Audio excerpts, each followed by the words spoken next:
Hola, hoy estoy con Romina Armando. Romina es jefa de sección de genética en el Hospital Gutiérrez y tengo el placer de trabajar con ella en el Hospital Italiano. Es genetista pediátrica y hoy vamos a hablar de enfermedades poco frecuentes. Hola, Romina.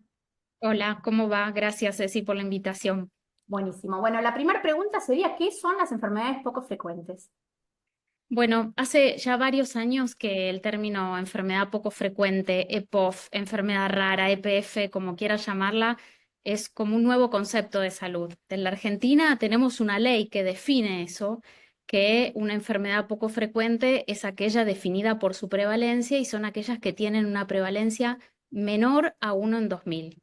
Eso hace que sean muchas las enfermedades, las manifestaciones son muy variables, pero lo interesante es que el colectivo de pacientes que tienen una enfermedad poco frecuente o que comparten una enfermedad poco frecuente, a pesar de tener distintas manifestaciones clínicas, comparten por el sistema de salud un recorrido bastante parecido. Esto de ir de médico en médico, de no encontrar un diagnóstico, de trasladarse desde sus domicilios a grandes distancias para ir a centros de referencia grandes, acceder a un diagnóstico de precisión. E inclusive existe algo en la bibliografía que se llama el recorrido postdiagnóstico, ¿no? Esto de que una vez que encuentran ese diagnóstico preciso o la etiología o la causa de la enfermedad poco frecuente, también cuando vuelven tal vez a su provincia, su pediatra o su médico clínico desconoce de la enfermedad, hay poca información, le cuesta acceder a los tratamientos, así que si bien son definidas por su prevalencia, las y los pacientes tienen un recorrido por el sistema de salud bastante parecido y desafíos comunes, ¿no? Y cuando decís enfermedades poco frecuentes, más o menos algunos ejemplos, ¿a cuáles te referís? Y digamos, el 75% debuta en la edad pediátrica, es por eso que siempre lo vemos, pero también hay enfermedades poco frecuentes en el adulto. En la pediatría, por ejemplo, todas aquellas enfermedades contempladas en la pesquisa neonatal, como la fibrosis quística, la galactosemia. La pesquisa es el pinchacito ese que le hacen por ley a todo recién nacido en nuestro país.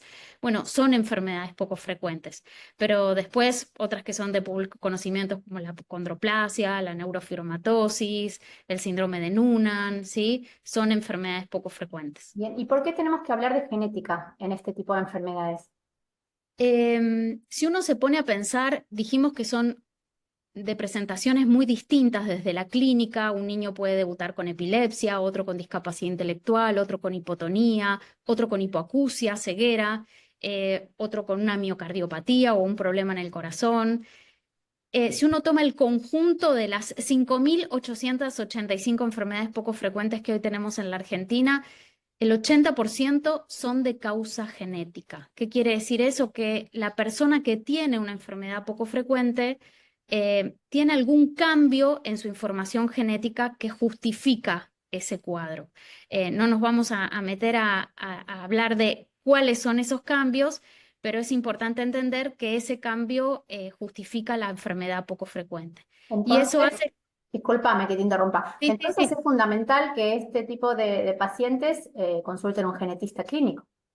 Sí, porque inclusive muchas veces creen que sí o sí, al tratarse de una enfermedad de origen genético, sí o sí es heredado, y no es así, ¿sí?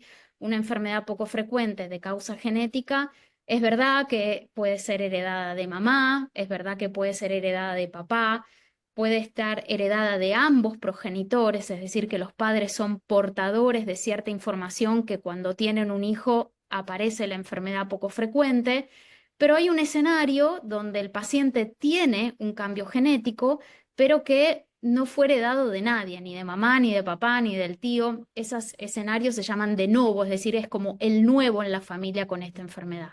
Y con esto me parece sumamente importante siempre la consulta con el genetista clínico, en función que siempre damos el ejemplo que si uno tiene un problema traumatológico, bueno, no va a ir a un oftalmólogo y va a ir al traumatólogo. Bueno, lo mismo pasa si estamos diciendo que las enfermedades poco frecuentes, el 80% tienen una causa genética, bueno, la consulta con el genetista clínico forma parte de estas entrevistas que el paciente tiene que tener. Y, La consulta con genética, sí. y el que hace el diagnóstico entonces de este tipo de enfermedades es el genetista.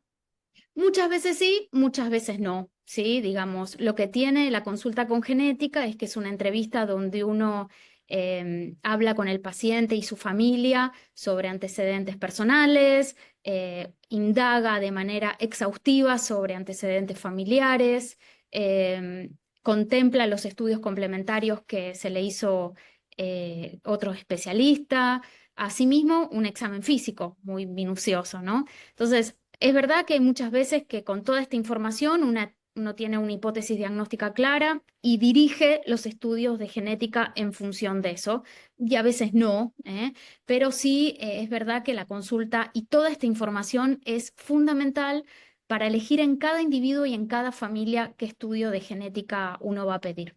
Hoy no hay un estudio genético que te incluya todas las enfermedades y con eso No. descartemos.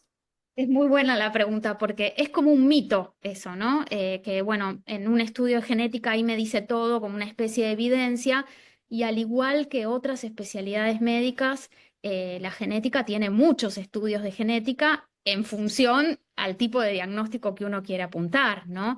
Es verdad que hay algunos un poco más generales, pero bueno, como todo estudio complementario tiene sus limitaciones y sus ventajas. Entonces, creo que la entrevista con genética apunta a eso, a elegir en cada paciente y en cada familia cuál es el estudio correcto para llegar a un diagnóstico de precisión, ¿no? Romy, y hoy si vos ya tenés un paciente o una familia con un diagnóstico clínico, ¿qué te aporta hacer un estudio molecular? Bueno, tal vez algunos años atrás era la única herramienta que teníamos, la clínica, ¿no? Hoy el estudio molecular aporta un montón de información porque a veces pasa que no es un solo gen el causante de ese cuadro, ¿no? Entonces, tenemos como un nombre, apellido del cuadro, puede ser desde el punto de vista clínico, pero a veces la caracterización molecular de ese gen y de ese cuadro nos permite realizar un seguimiento un poco más adaptado al gen que identificamos, podemos adaptar guías de seguimiento y obviamente algo que nosotros hacemos en genética, que en otros países está el rol del consejero genético, pero en nuestro país una de las funciones del genetista clínico es el asesoramiento genético. ¿Qué significa eso? Es poder contarle yo que vengo desde la pediatría, contarle a esa pareja si la situación que han vivido con su hija o su hijo tiene riesgo esa pareja de volver a repetirse, ¿no?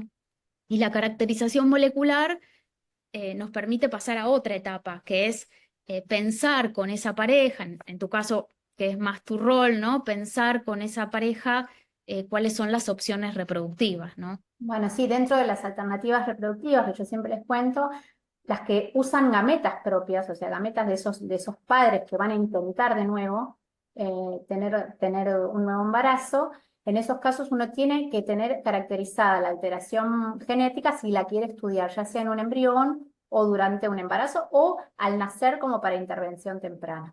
Y contame un poco de los tratamientos nuevos, de los tratamientos dirigidos por genética.